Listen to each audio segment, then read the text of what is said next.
Hi hello నమస్తే. నేను మీ కౌండిన్య. ఎంతో కాలంగా నివురుగప్పిన నిప్పులా ఉన్నటువంటి కాపు నాయకుడు బోండా ఉమామహేశ్వరరావు అగ్నిపర్వతంలాగా బద్దలయ్యాడు. గుంటూరులో ముద్రగడ పద్మనాభ కాపు సంస్మరణ సభలో చేసినటువంటి వ్యాఖ్యలు ఇప్పుడు రాజకీయంగాను, మరీ ముఖ్యంగా కూటమి నాయకుల్లో ఒక పక్క, కాపు సామాజిక వర్గంలో మరొక పక్క తీవ్రమైనటువంటి చర్చకు దారితీస్తున్నాయి. నిజంగా కాపు జేఏసీ ఆధ్వర్యంలో 2 రోజుల క్రితం గుంటూరులో నిర్వహించినటువంటి ముద్రగడ పద్మనాభం సంస్మరణ సభలో టీడీపీ ప్రస్తుత ఎమ్మెల్యే, ప్రభుత్వ విప్ అయినటువంటి బోండా ఉమామహేశ్వరరావు చేసినటువంటి కీలక వ్యాఖ్యలు అంబటి రాంబాబు ఎదురుగా ఉండి మాట్లాడటం కాపు సామాజిక వర్గానికి చెంది ఇప్పుడు తీవ్రమైనటువంటి చర్చనీయాంశంగా మారాయి. ఆ వ్యాఖ్యలేంటి? ఎందుకు బోండా ఉమామహేశ్వరరావు ఆ విధంగా రియాక్ట్ అవ్వాల్సి వచ్చింది?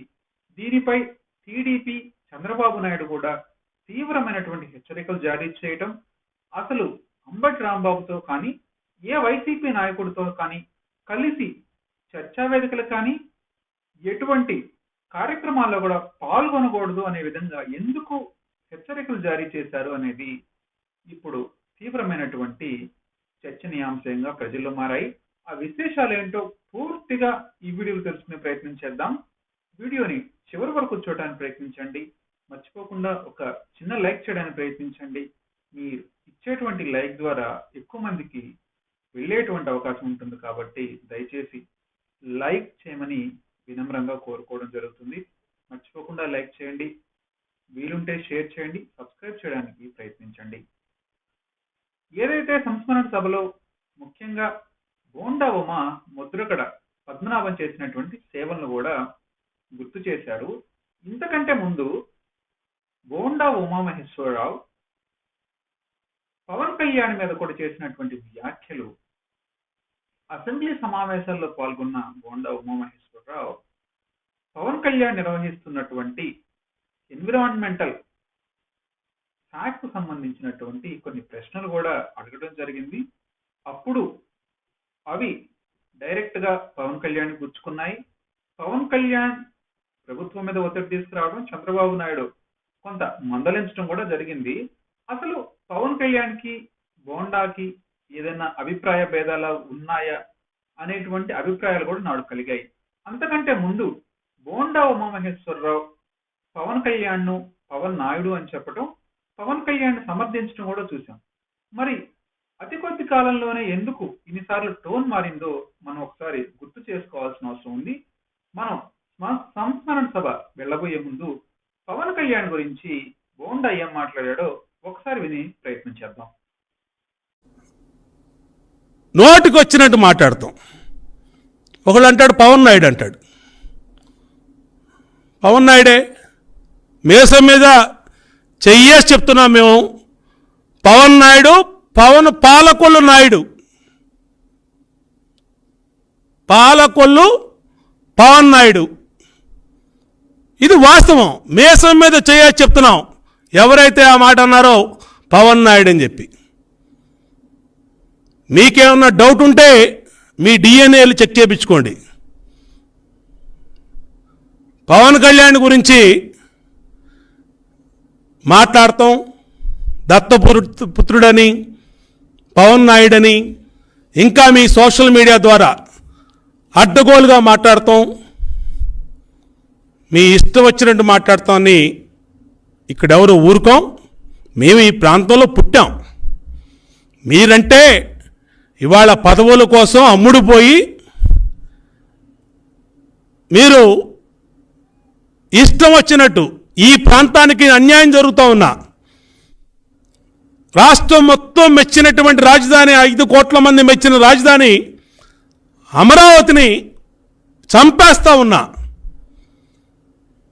మీరు పదవులు పట్టుకుని ఏలాడుతూ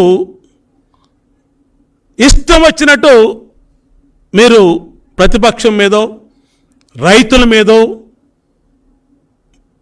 ప్రతిపక్ష పార్టీల మీదో, పవన్ కళ్యాణ్ మీదో మాట్లాడుతూ ఉన్నారు. ఇదే మీకు చివరి అవకాశం.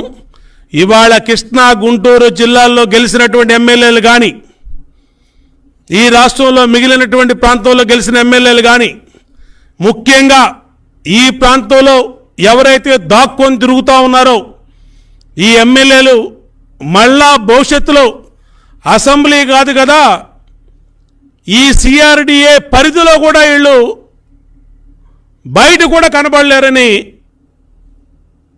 వీళ్ళకి తెలియజేస్తూ ఉన్నాం. మీకు భవిష్యత్తులో జరిగేది అది. మీరు ఇవాళ 151 సీట్ల మదంతో ఇప్పటికి 2 టీడీపీ ఎమ్మెల్యేలు తీసుకొని ఇష్టం వచ్చినట్టు మీరు మాట్లాడుతూ ఉన్నారు. కానీ ప్రజలు గమనిస్తున్నారు, దేవుడు చూస్తున్నాడు. ఖచ్చితంగా కొవ్వు తలకెక్కినటువంటి ఈ పరిస్థితుల్లో ఖచ్చితంగా మళ్ళా మీకు ఆ కొవ్వు కరిగే రోజులు కూడా త్వరలో వస్తాయని చెప్పి ఈ సందర్భంగా చెప్తా ఉన్నాం. విన్నారు కదా, బోండా ఉమామహేశ్వరరావు పవన్ కళ్యాణ్ని భుజాన వేసుకోవడం జరిగింది. మరీ ముఖ్యంగా పవన్ కళ్యాణ్ పవన్ నాయుడే, పాలకొల్లు పవన్ నాయుడే, మేము కృష్ణా జిల్లాకు చెందిన నాయుడు, మీసం మీద చేసి మరీ చెప్తున్నాను, మీసం మెలేశాను కాబట్టి పవన్ కూడా మా కులపు వ్యక్తే, మా కాపే అని క్లెయిమ్ చేయడం కూడా జరిగింది. అదేవిధంగా పవన్ని ఎవరన్నా విమర్శిస్తే నేను అసలు ఒప్పుకోను, పవన్ మావాడే అనే విధంగా ఆయన మాట్లాడటం జరిగింది. సో ఈ సంఘటన జరిగిన అతి కొద్ది నెలల్లోనే ఆయన అసెంబ్లీ చర్చా వేదికగా పవన్ కళ్యాణ్ని కొంతమేర వ్యతిరేకించడం జరిగింది. ఆ వ్యాఖ్యలను కూడా మనం పరిశీలించాల్సిన అవసరం ఉంది. ఎందుకంటే ఇది సాధారణంగా సీఎంని, డిప్యూటీ సీఎంని, ప్రస్తుతం ఉన్న అధికార కేంద్రాలుగా ఉన్న వాళ్ళని ఎవరన్నా ప్రశ్నించాలంటే 1కి 10 సార్లు ఆలోచించాల్సినటువంటి సందర్భం ఇది.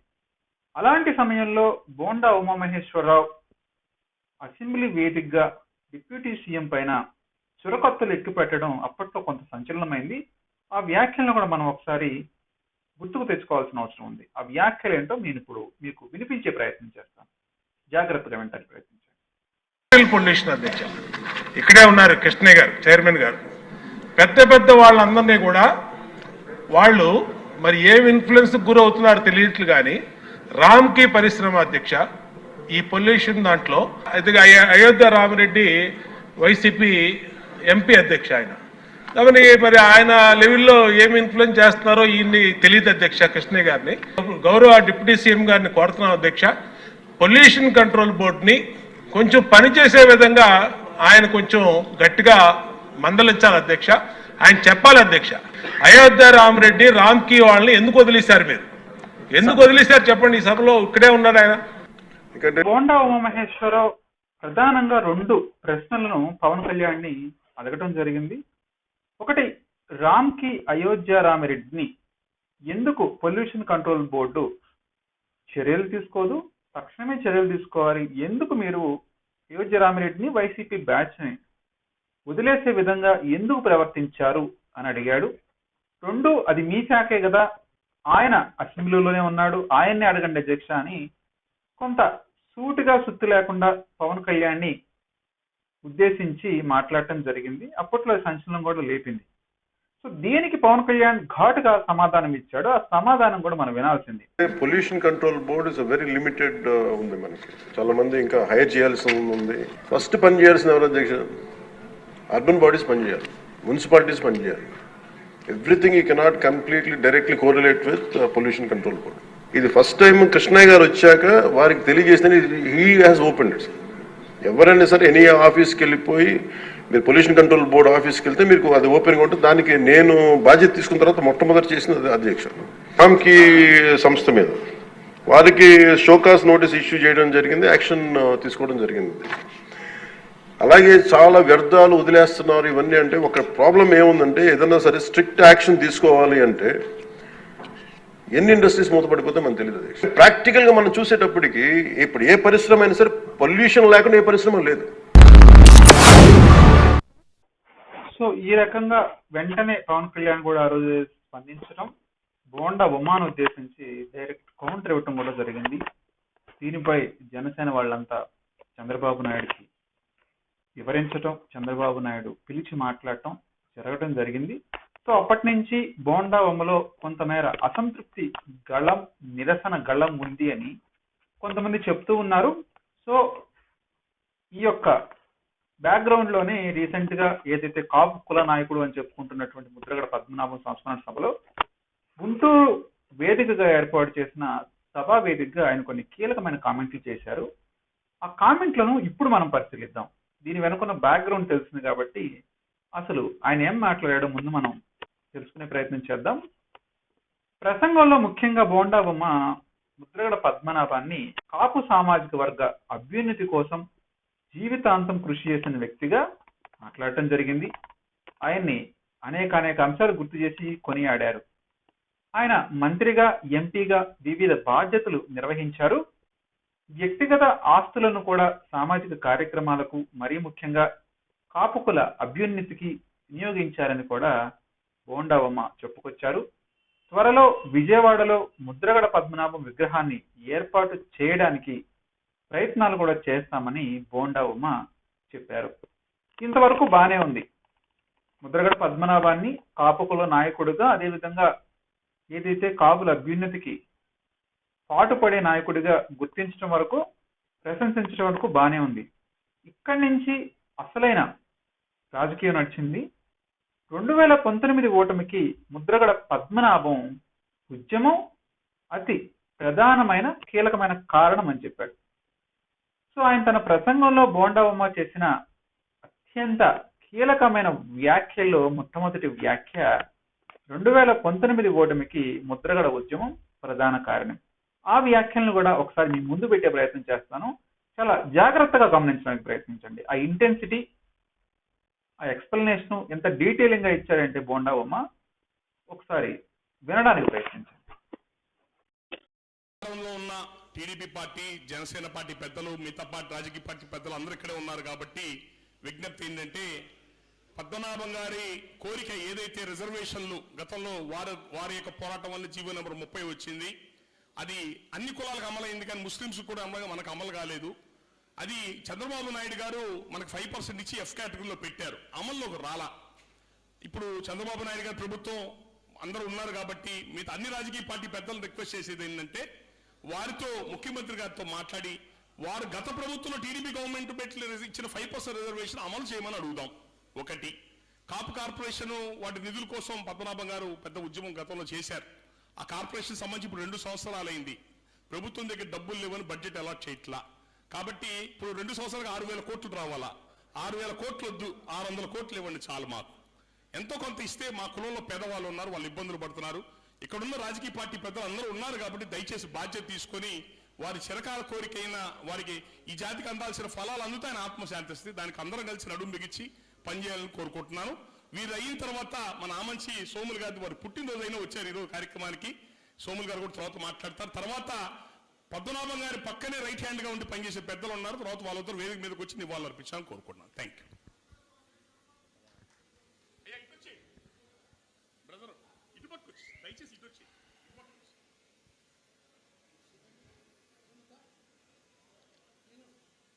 ఈరోజు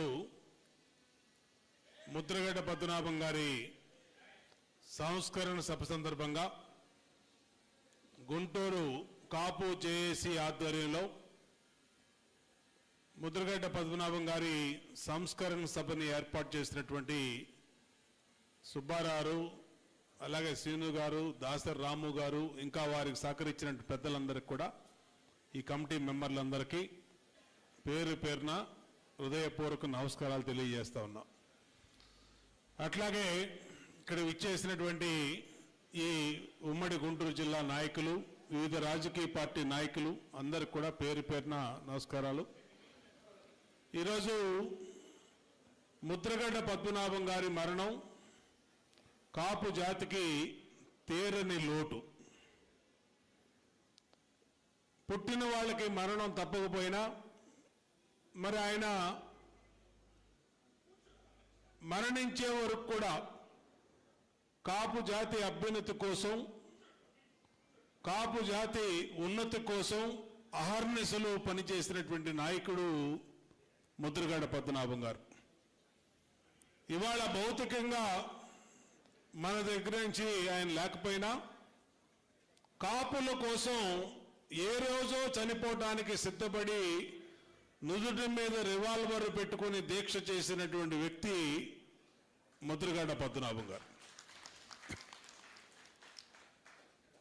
అనేక పోరాటాలు, కాపు జాతి రిజర్వేషను, కాపులకి స్కాలర్షిప్లు, కాపులకి అన్ని రకాలుగా ఆ జాతి ఉన్నతి కోసం అనేక పోరాటాలు చేశాడు. రాజకీయంగా ఆయన అనేక పార్టీల్లో పనిచేశారు.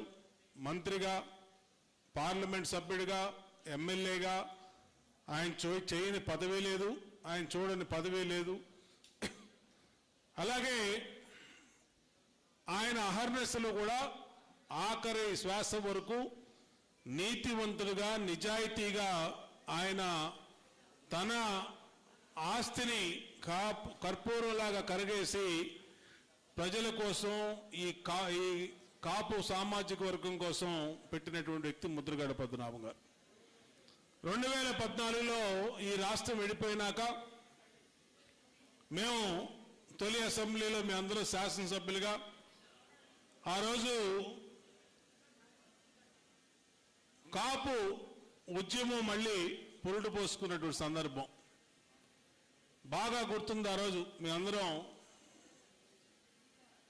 అధికార పార్టీలో, ప్రభుత్వంలో ఉన్నటువంటి వాళ్ళం. ఆ రోజున ముద్రగడ పద్మనాభం గారు కాపుల సమస్యల మీద లేఖ రాశారు ముఖ్యమంత్రి గారికి.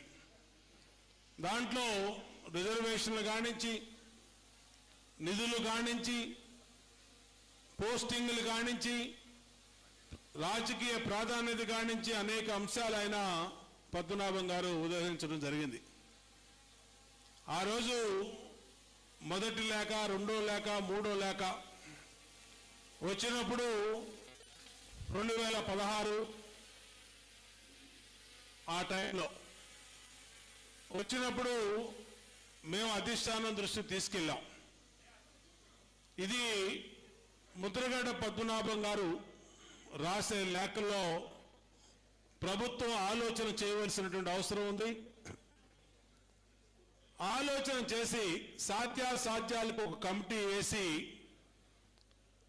ఆ సాధ్యాసాధ్యాల పైన ఆయనతో చర్చించి డైరెక్ట్గా ఆయన్ని పిలిస్తే బాగుంటుందని ఆ రోజున అధిష్టానానికి తెలియజేయటం కూడా జరిగింది.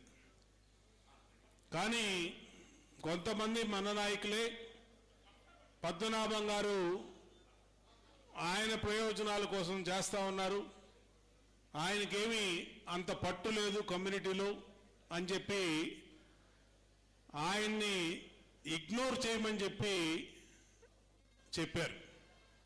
దాంతో నిర్లక్ష్యానికి ఆయన లెటర్లన్నీ కూడా ప్రయోజనం లేకుండా పోయినాయి. అప్పుడు మేము ప్రభుత్వంలో ఉన్నాం. దాని తర్వాత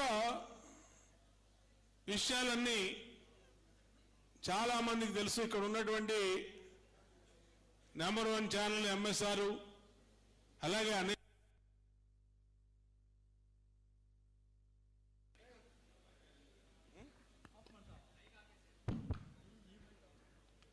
అనేక మంది రాష్ట్ర వ్యాప్తంగా కాపు నాయకులందరూ కూడా ఆయన వెంట నడిచారు. తర్వాత తుని సభ జరిగింది. తుని సభ ఎలా జరిగిందో, ఏం జరిగిందో మనందరం చూసాం. తర్వాత ఆయన గ్రామ స్థాయి వరకు ఆ ఉద్యమాన్ని తీసుకెళ్ళాడు. కంచాలు కొట్టండి అని పిలుపునిస్తే మొత్తం రాష్ట్రంలో కాపు కుటుంబాలన్నీ కూడా బయటకు వచ్చి కంచాలు కొట్టినాయి. అలాగే నిరసనల ద్వారా, శాంతియుత నిరసనల ద్వారా కాపు హక్కుల కోసం పోరాడండి ఆయన పిలుపునిస్తే అన్ని చోట్ల కూడా ఆయన పిలుపు మేరకు రాష్ట్రంలో కాపు కుటుంబాలన్నీ కూడా బయటకు వచ్చి శాంతియుత నిరాహార దీక్షలు, నిరసన దీక్షలు కూర్చున్నారు. దాని ప్రభావం ఆయన లెటర్ని ఏదైతే ప్రభుత్వాలకి తప్పుడు సమాచారం ఇచ్చారో, ఆయన చేసిన ఉద్యమ ఫలితం 2019లో అధికార మార్పిడి జరిగిందని కూడా తెలియజేస్తా ఉన్నాం. మేము అధికారం కోల్పోయాం 2019లో. ఆ 2019లో మేము అధికారం కోల్పోవటానికి ముఖ్యమైన కారణం ముద్రగడ్డ పద్మనాభం గారి ఉద్యమం అని కూడా తెలియజేస్తా ఉన్నాం. అంటే ఈ కాపు సామాజిక వర్గం ఎటువైపు నిల్చుంటే అటువైపు ప్రభుత్వాలు వస్తాయి.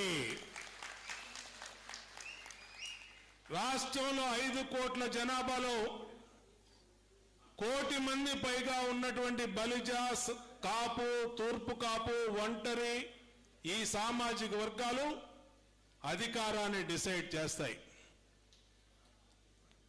వీళ్ళని అన్ని రకాలుగా వాళ్ళకి న్యాయపరమైనటువంటి సమస్యలు ఇందాక దాసరి రాము గారు చెప్పాడు. ఇంకా చాలా టైం ఉంది. ఇంకా మీరు జాగ్రత్తగా కనుక గమనించి ఉన్నట్టయితే ఇందులో 2 కీలకమైన వ్యాఖ్యలు చేయడం జరిగింది. 2019 సంవత్సరంలో తెలుగుదేశం పార్టీ అధికారాన్ని కోల్పోవడానికి ముద్రగడ పద్మనాభం చేపట్టినటువంటి కాపు ఉద్యమం ప్రధానమైనటువంటి కారణం. పాయింట్ నెంబర్ 1, బలిజ, కాపు, తూర్పు కాపు, ఒంటరి వర్గాలుగా పిలువబడుతున్నటువంటి పూర్తి కాపు సామాజిక వర్గం ఓట్లు 1 కోటి మందికి పైగా ఉన్నాయి. కాపులు ఎటువైపు నిలబడితే అటువైపు ప్రభుత్వం వస్తుంది. వాళ్ల మద్దతుతోనే ఎవరు ప్రభుత్వాన్ని ఏర్పాటు చేయాలన్నా కాపు సామాజిక వర్గం ఓట్లు కావాలి. కాబట్టి కాపులకి సమస్యలు ఉన్నాయి, కాపులు రాజకీయంగా బలపడాలి అనే విధంగా ఆయన వ్యాఖ్యలు చేయడం జరిగింది. వీటన్నిటికీ ముఖ్యమైనటువంటి కారణం ముద్రగడ పద్మనాభం. ముద్రగడ పద్మనాభం యొక్క పిలుపుతోనే కాపు సామాజిక వర్గం పెద్ద ఎత్తున ఉద్యమంలో పాల్గొనడం వల్ల రాజకీయ పరిస్థితులపై తీవ్రమైనటువంటి ప్రభావం చూపించింది. ఆయన అందుకు ఎగ్జాంపుల్ కూడా చెప్పడం జరిగింది. తుని సంఘటనని ఆయన ఒక ఎగ్జాంపుల్ గా తీసుకొని చెప్పారు. అంతకు ముందు వరకు చంద్రబాబు నాయుడికి ముద్రగడ పద్మనాభం కాపు రిజర్వేషన్ల పైన, కాపు కుల ప్రయోజనాలపైన లేఖలు సంధించేవారు. ఏ ఒక్క లేఖకు కూడా అప్పటి ప్రభుత్వం కానీ, చంద్రబాబు నాయుడు కానీ, టీడీపీ పార్టీ కానీ స్పష్టమైనటువంటి సమాధానాలు ఇవ్వలేని పక్షంలోనే దిక్కులేక అటువంటి పరిస్థితుల్లో ముద్రగడ పద్మనాభం కాపు ఉద్యమానికి పిలుపునిచ్చాడు. ఆ కాపు ఉద్యమంలో తుని సభ జరిగిన రోజు అకస్మాత్తుగా కాపు వర్గ నాయకులంతా, అదేవిధంగా కార్యకర్తలంతా ట్రాక్ మీద రావడం, ఏదైతే రత్నాచల్ ఎక్స్ప్రెస్ ఉందో రత్నాచల్ ఎక్స్ప్రెస్ ని మంటల్లో దగ్ధం చేయటం, దానిపైన విపరీతమైన కేసులు ఎదుర్కోవటం, ప్రభుత్వం పైన ఒత్తిడి తీసుకురావటం, ప్రభుత్వం కేసులు మాఫీ చేయటం, సో తర్వాత కాపు ఉద్యమం ఊరూరికి ప్రబలటం, కాపులంతా ఏకమవటం. సో ఆ ఏకమైన కారణంగానే చంద్రబాబు నాయుడు పదవి కోల్పోవాల్సి వచ్చింది. మేము అప్పటి ప్రభుత్వంలో ఉన్న మేము ఓడిపోవాల్సి వచ్చింది. దీని వెనుక ఉన్నటువంటి ప్రధానమైన కారణం ముద్రగడ పద్మనాభమే. కాబట్టి ఆయన్ని, కాపు సామాజిక వర్గాన్ని తక్కువ చేసి చూడకండి. మేము 1 కోటి మందికి పైగా జనం ఉన్నాం. మేము ఎటు ఓట్లు వేస్తే అటు ఆ పార్టీ అధికారంలోకి వస్తుంది. కాబట్టి మాకు స్పష్టమైనటువంటి డిమాండ్లు ఉన్నాయి. మా డిమాండ్లను పార్టీ అధిష్టానం గుర్తుపెట్టుకోవాల్సిన అవసరం ఉంది అని ఆయన చాలా స్పష్టంగా తెలియజేశారు. ఇక్కడితో ఆగితే బాగుండేది. బోండా ఉమామహేశ్వరరావు ఇంతవరకు ఆగితే బాగుండేది. కాకపోతే ఏంటంటే ఆయన ఇంకొక మాట అన్నారు. ప్రస్తుతం కాపుల్లో అలజడి మొదలైంది. ఎందుకు అలజడి? ఈయన ప్రభుత్వ విప్పుగా ఉన్నారు, ఎమ్మెల్యేగా ఉన్నారు, అధికార పార్టీ ఈయన వెంటే ఉంది, చంద్రబాబు నాయుడు ముఖ్యమంత్రిగా ఉన్నారు. మరొక కాపు సామాజిక వర్గానికి చెందినటువంటి డిప్యూటీ శాఖ మంత్రి పవన్ కళ్యాణ్ అధికారంలోనే ఉన్నారు. ఆయన కాపు కుల ప్రతినిధిగా ఆ వర్గం వాళ్ళు భావిస్తారు, ఆయన వెంట నడుస్తారు. మొన్న 2024 ఎన్నికల్లో జరిగింది అది. 2029 ఎన్నికల్లో జరుగుతుందా జరగదా అంటే అది కాలం సమాధానం చెప్తుంది. ప్రస్తుతానికైతే సో ఆ సామాజిక వర్గానికి బలమైన వెన్నుదన్నుగా పవన్ కళ్యాణ్ ఉన్నాడు. ఆ పవన్ కళ్యాణ్ కూడా ప్రభుత్వంలోనే ఉన్నాడు, కూటమిలోనే ఉన్నాడు. కాకపోతే ఎవరిలో అలజడి మొదలైంది, ఎందుకు అలజడి మొదలైందని స్పష్టంగా ఆయన వ్యాఖ్యల ద్వారానే ఒకసారి వినే ప్రయత్నం చేద్దాం. చాలా సమస్యలు ఉన్నాయి. ఇంకా మన పెద్దలు చెప్పారు కొంతమంది. ఇవాళే విజయవాడలో కూడా చందు జనార్దన్ గారు వాళ్ళు, మన అజ్జా రామకృష్ణ గారు, గాళ్ళ సుబ్రహ్మణ్యం గారు ఇప్పుడే ప్రెస్ మీట్ కూడా పెట్టారు. వాళ్ళు అంటే కాపుల్లో ఒక అలజడి అయితే రాష్ట్ర వ్యాప్తంగా మొదలైంది. ఆ అలజడిని పట్టించుకోవాల్సిన అవసరం ఉంది. వాళ్ళ ఆక్రమణని అర్థం చేసుకోవాల్సిన అవసరం ఉంది. కాబట్టి ఆ పరిస్థితుల్ని వాళ్ళ న్యాయపరమైనటువంటి కాపు సామాజిక వర్గ న్యాయపరమైన డిమాండ్లని తప్పనిసరిగా అధిష్టానం దృష్టికి తీసుకెళ్తాం. అధిష్టానం దృష్టిలో తీసుకెళ్లి ఉన్నటువంటి ఆర్థిక పరిస్థితుల్లో మరి ఇచ్చినటువంటి హామీలకు అనుగుణంగా ఎంతవరకు చేయగలుగుతామో అంతవరకు చేయటానికి కృషి చేస్తామని కూడా ఈ ముద్రగడ్డ పద్మనాభం గారి సంస్కరణ సభ ద్వారా మీ అందరికీ తెలియజేస్తా ఉన్నాం. ఇవాళ రాష్ట్ర రాజకీయాలు, దేశ రాజకీయాలు కులాల మీద నడవడం అనేది భారతదేశంలో ఉంది. మన సంస్కృతిలో భాగం అది. ఎక్కడైనా సరే కులాల ప్రాతిపదికగా ఈ రాజకీయాలు నడుస్తాయి. రాష్ట్ర జనాభాలో దామాషా ప్రకారం 25% ఉన్న కాపులకి నిధులు, పదవులు, అలాగే ప్రాధాన్యత, అలాగే ఉద్యోగాలు, ప్రమోషన్లు దక్కాల్సినటువంటి అవసరం ఉంది అని కూడా ఖచ్చితంగా ఏదైతే కాపు జాతి కోరుతా ఉందో అది ఒక న్యాయపరమైనటువంటి కోరికగా కూడా నేను ఈ సందర్భంగా మరొక్కసారి మననం చేస్తా ఉన్నా.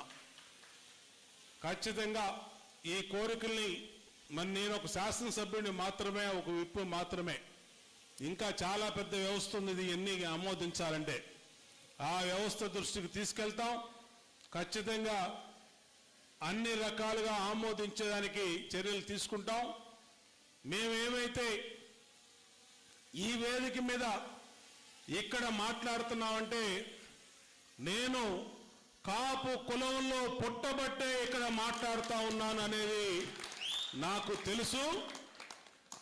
అలాగే మిగిలిన రాజకీయ పార్టీల్లో ఉన్నటువంటి అధికారంలో కానీ ఇతర రాజకీయ పార్టీల్లో ఉన్న వాళ్ళు కూడా మనకి మన సామాజిక వర్గం యొక్క ప్రాధాన్యత ఎవరికి టికెట్ ఇచ్చినా ఆ రాజకీయ పార్టీలు కాపు కులంలో పుట్టబట్టే కాపులకు టికెట్లు వచ్చినాయి.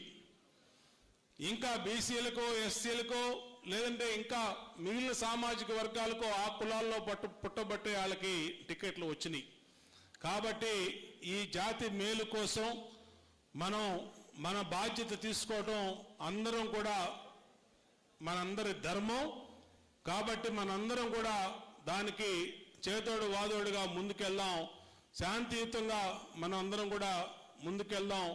ఆ దాంట్లో భాగంగా నా వంతుగా కృషిగా నేను ఎప్పుడు కూడా ఈ కాపు సామాజిక వర్గానికి అండగా ఉండి ఎంతో కొంత నా వల్ల అయినంత వరకు కూడా ఈ సామాజిక వర్గానికి ఉపయోగపడతానని తెలియజేసుకుంటూ ముద్రగడ్డ పద్మనాభం గారికి ఘన నివాళులు అర్పిస్తూ విజయవాడలో త్వరలోనే ముద్రగడ్డ పద్మనాభం గారి విగ్రహ ఆవిష్కరణ కూడా చేస్తున్నామని ఈ సందర్భంగా తెలియజేస్తా ఉన్నాం.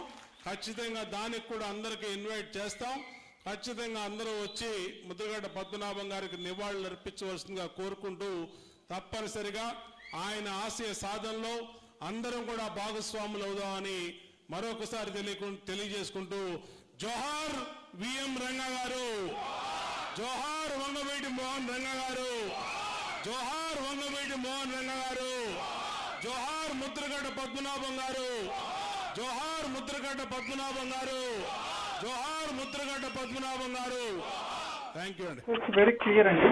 మీరు జాగ్రత్తగా వినుంటే మీకు అర్థమయ్యే విషయం ఏంటంటే, రాష్ట్ర జనాభాలో 25% అంటే 1/4 ఉన్నటువంటి కాపు సామాజిక వర్గాన్ని గుర్తించాలి, వాళ్ళకి పదవుల పరంగా అవకాశం కల్పించాలి, రాజకీయంగా అవకాశం కల్పించాలి, విద్య ఉన్నతిని కూడా కల్పించాల్సినటువంటి అవసరం ఉంది. రాష్ట్రమే కాదు, దేశ రాజకీయ చరిత్రలోనే మతంతో పాటుగా కులానికి కూడా ప్రాముఖ్యత ఉంది. అంటే ఇక్కడ ఆయన ముఖ్యంగా కాపు కుల సామాజిక వర్గం అభ్యున్నతి గురించి మాట్లాడినట్టు మనకు స్పష్టంగా తెలుస్తుంది. సో మీరు కాపు కులాన్ని గుర్తించండి, కాపులకు అవకాశాలు ఇవ్వండి. మేము రాష్ట్ర జనాభాలో 1/4 ఉన్నాం, 1 కోటి మంది ఉన్నాం, మేము తలుచుకుంటే ప్రభుత్వాలు మారిపోతాయి, కాబట్టి మాకు అవకాశాలు ఇవ్వండి, మాకు పదవులు ఇవ్వండి, మమ్మల్ని గుర్తించండి. మరొక వైపు కాపు కుల నాయకులు కాపు సామాజిక వర్గం మధ్యలో అలజడి మొదలైంది. ఎందుకు అలజడి మొదలైందో చెప్పలేదు స్పష్టంగా, బట్ అలజడి అయితే మొదలైంది. ఏ కారణంగా అలజడి మొదలైంది? వీళ్ళకి పదవులు రావట్లేదని, మంత్రి పదవులు రావట్లేదని, మార్కెట్ యార్డ్ చైర్మన్లు రావట్లేదని. సో ఆ పదవుల గురించి అలజడి మొదలైందా, లేకపోతే కాపు రిజర్వేషన్ల గురించి అలజడి మొదలైందా, కాపు నాయకులని తొక్కేస్తున్నారని అలజడి మొదలైందా? నిమ్మల రామానాయుడు కాపు సామాజిక వర్గమే కదా, నారాయణ కాపు సామాజిక వర్గమే కదా, కందుల దుర్గేష్ కాపు సామాజిక వర్గమే కదా, పవన్ కళ్యాణ్ కాపు సామాజిక వర్గమే కదా. సో ఇంతమంది కాపు నాయకులు కేబినెట్ లో ఉన్నారు, ఇంకా కాపుల్లో అలజడి మొదలైంది అని బోండా ఉమామహేశ్వరరావు చెప్పడం కొంత ఆశ్చర్యాన్ని కలగజేసింది. మరి ఎందుకు ఆయన అసంతృప్తితో ఉన్నారు, అంత సాటిస్ఫైడ్ గా లేరు, ఆత్మరక్షణలో ఉన్నారు, సీనియర్ ఎమ్మెల్యేగా తగిన గుర్తింపు దక్కట్లేదనా, టీడీపీలో కాపులకి ప్రయారిటీ లేదనా, ప్రయారిటీ అంతా కూటమి తరపున పవన్ కళ్యాణే పట్టుకెళ్ళిపోతున్నారనా? సో ఎందుకు ఆయన ఆందోళనలో ఉన్నారన్నారు? ఒక పక్క జనం ఆందోళనలో ఉన్నారు, కాపు జనం, అదేవిధంగా కాపు నాయకులు కూడా ఆందోళనలోనే ఉన్నారు అని ఆయన స్పష్టంగానే తెలియజేసినట్టుంది. సో అది ఏదైతే జనాభాలో 1/4 ఉన్నామో, 1 కోటి మంది ఉన్నామో, నేను ఇక్కడికి ఒక కాపు నాయకుడిగానే వచ్చాను, అంటే కాపు సామాజిక వర్గంలో పుట్టబట్టి నేను ఈ స్టేజ్ మీద మాట్లాడటానికి నాకు అవకాశం దొరికింది. సో మన కాపు కులం కూడా సామాజిక వర్గం పరంగా ముందుకు రావాలి, కాపులు కూడా పదవులు అలంకరించాలి, ఎప్పటి నుంచో సీఎం కాలేకపోయానన్నటువంటి ఒక బాధ దుగ్ధ ఉన్నట్టు కూడా కనిపించింది ఆ సామాజిక వర్గం నుంచి. సో స్థూలంగా చెప్పుకోవాలి అంటే మొత్తానికి బోండా ఉమా బరస్ట్ అయినట్టే కనిపిస్తుంది. నిజం చెప్పాలంటే చంద్రబాబు నాయుడుపై చిన్న సైజు యుద్ధం మొదలు పెట్టారా, తిరుగుబాటు బావుట ఎగరేశారా అనేటువంటి చర్చ అయితే నేడు రేపు రాష్ట్ర రాజకీయాల్లో విపరీతంగా ఉండే అవకాశాలు ఉంటాయి. ఎందుకంటే ఎదురుగా అంబటి రాంబాబు లాంటి వైసీపీ నేతను కూర్చోబెట్టుకొని ఈ రకంగా మాట్లాడటం కొంత ఇబ్బందికరమైనటువంటి పరిణామాలే. మరొక వైపు అంబటి రాంబాబును ఆలింగనం చేసుకోవటం, ఆయనతో క్లోజ్ గా మూవ్ అవటం కొంత టీడీపీలో కూడా అలజడి సృష్టించింది. సో ఈ అలజడి, రాజకీయ అలజడి కొంటే కూడా కాపు సామాజిక వర్గంలో అసంతృప్తి, అలజడి అని బోండా ఉమా చేసిన వ్యాఖ్యలు ప్రస్తుతానికి కాపులను టచ్ చేసేలా ఉన్నాయి, కాపుల ఎమోషన్స్ ని లాగేలా ఉన్నాయి. ప్రభుత్వము అదేవిధంగా మిగతా రాజకీయ పార్టీలు కూడా కాపుల భావోద్వేగాలను అర్థం చేసుకోవాలని బోండా ఉమా సెలవించడం జరిగింది. కాపు న్యాయ అదేవిధంగా కాపు సామాజిక వర్గానికి చెందిన న్యాయమైన డిమాండ్లు కూడా పార్టీ అధిష్టానాలు మిగతా పార్టీలు కూడా పరిష్కరించాలి, ప్రభుత్వ దృష్టికి తీసుకెళ్లాలని కూడా చెప్పడం జరిగింది. రాష్ట్ర జనాభాలో కాపు సామాజిక వర్గం గణనీయమైన శాతం ఉన్నందువల్లనే దామాషా ప్రకారం పదవులు, ఉద్యోగాలు, అవకాశాలు కూడా లభించాలని ఆయన అభిప్రాయం పట్టడం జరిగింది. సో ఈ ఎంటైర్ ఎపిసోడ్లో అన్నిటికంటే చాలా ఆసక్తికరమైన విషయం ఏంటంటే ఈ ఎపిసోడ్పై చంద్రబాబు నాయుడు స్పందించడం. సాధారణంగా చంద్రబాబు నాయుడు రాజకీయ ప్రాధాన్యత లేనటువంటి అంశాల గురించి చాలా తక్కువ అంటే చాలా తక్కువగా మాట్లాడుతారు. కాకపోతే ఇక్కడ ఆయన కాపు సభలో మాట్లాడటం, కాపు సామాజిక వర్గం గురించి మాట్లాడటం, గణనీయమైన శాతం గురించి మాట్లాడటం, మరీ ముఖ్యంగా వైఎస్ఆర్సీపీ నేత అంబటి రాంబాబుతో కలిసి వేదిక పంచుకోవడం, పరస్పరం మాట్లాడుకోవడం ఇప్పుడు రాజకీయ వర్గాల్లో విస్తృతమైన చర్చకు దారితీసింది. టీడీపీలో కూడా విపరీతమైన చర్చకు దారితీసింది. ఈ నేపథ్యంలోనే చంద్రబాబు నాయుడుకు వచ్చినటువంటి ఇన్పుట్స్ ఆధారంగా బొండా ఉమ్మ పాల్గొన్నటువంటి కార్యక్రమం ఒక ఫోటో తెప్పించుకొని చూశారని, అదేవిధంగా టీడీపీ ఆఫీస్లో క్లోజ్గా అసోసియేట్గా ఉన్నటువంటి నేతలతో చంద్రబాబు నాయుడు మాట్లాడారని, వారి దగ్గర అసంతృప్తి వ్యక్తం చేశారని, అదేవిధంగా ఏదైతే పార్టీ ఇంటర్నల్ మీటింగ్ ఆయన పాల్గొన్నటువంటి బోండా బొమ్మ మీద కూడా కొంత అసంతృప్తి వెళ్ళగక్కారని, బోండా బొమ్మ నుంచి వివరణ కూడా తీసుకోవాలని పార్టీ నాయకత్వానికి, మరీ ముఖ్యంగా ఏదైతే నిమ్మల రామానాయుడు అదేవిధంగా పల్లా శ్రీనివాస్ ఇద్దరికి కూడా ఆదేశించినట్టుగా మీడియా చెప్తుంది. ఆ మీడియా కథనం కూడా నేను ఇక్కడ చూపెట్టే ప్రయత్నం చేస్తాను. సో ఈనాడు అనుకూల పత్రికల్లో వచ్చినటువంటి ప్రాధాన్యత కలిగినటువంటి వార్త మొట్టమొదటి పేజీలోనే వచ్చింది కాబట్టి దీనికి అత్యంత ప్రాధాన్యత ఉందని మనం భావించాల్సినటువంటి అవసరం ఉంది. కాబట్టి ఆ వార్తని ఫ్రంట్ పేజీలోనే ఇచ్చారు. సో ఇక్కడ చంద్రబాబు నాయుడు కూడా గట్టి సంకేతాన్ని పంపడం జరిగింది. కాపు కులాన్ని, కాపు జాతిని అడ్డం పెట్టుకొని రాజకీయంగా ముందుకెళ్ళాలి, ఏదన్నా రాజకీయ పదవులు కనుక కోరుకున్నట్టయితే అది అంత సాధ్యపడదు అనేటువంటి ఒక సమీకరణాల నేపథ్యంలో ఒక స్ట్రాంగ్ మెసేజ్ను కూడా చంద్రబాబు నాయుడు పంపడం జరిగింది. మరీ ముఖ్యంగా బోండా ఉమామహేశ్వరరావు 2019 ఎన్నికలకు కాపు సామాజిక వర్గం ముఖ్య కారణం. మరి ఇప్పుడు అలజడి మొదలైంది కాబట్టి మళ్ళీ 2029 ఎన్నికల్లో ఇదే కాపులు చంద్రబాబు నాయుడు భవిష్యత్తుని, లోకేష్ భవిష్యత్తుని ప్రభావితం చేస్తారా అనేటువంటి సమీకరణాలపైన కూడా ఆయన మాట్లాడినట్టే.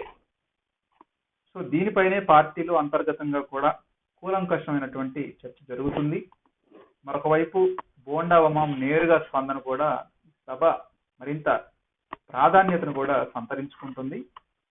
ఈ విధంగా బోండా ఉమ్మ ఇప్పుడు కాపుల తరపున మాట్లాడేటువంటి నాయకుడిగా మారాడు. అదేవిధంగా ఈ వార్తకు ఇచ్చినటువంటి ప్రాధాన్యతను చూస్తుంటే అనుకూల పత్రికలు, ఛానళ్లు నిన్నటి నుంచి విపరీతంగా ప్రచారం చేస్తున్నారు.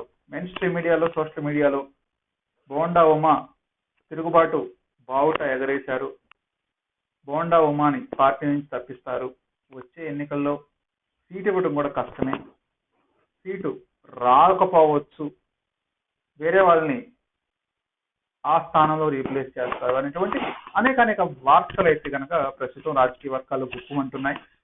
దీనిపై మీ అభిప్రాయాన్ని స్పష్టంగా తెలియజేసే ప్రయత్నం చేయండి.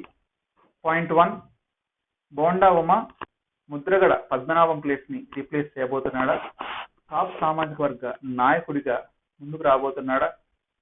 పాయింట్ నెంబర్ 3, చంద్రబాబు నాయుడిని అదేవిధంగా పవన్ కళ్యాణ్ని స్పష్టంగా ఢీకొట్టాలని నిర్ణయించుకున్నాడా? నెంబర్ 4, వచ్చే ఎన్నికల నాటికి కాపు సామాజిక వర్గం తరపున ఒక ఐకాన్ గా బోండా ఉమ్మ ముందుకు వచ్చేటువంటి అవకాశం ఉందా? మర్చిపోకుండా కామెంట్ చేయడానికి ప్రయత్నించండి. ఇలాంటి స్పష్టమైనటువంటి సునిశ్చితమైనటువంటి విశ్లేషణ కోసం మన ఛానల్ని సబ్స్క్రైబ్ చేయడం మర్చిపోకండి. ఒక చిన్న లైక్ చేసి ఆదరించడానికి ప్రయత్నించండి, ఛానల్ని బతికించండి. నేను మీ Kaundinya, signing off. Thank you.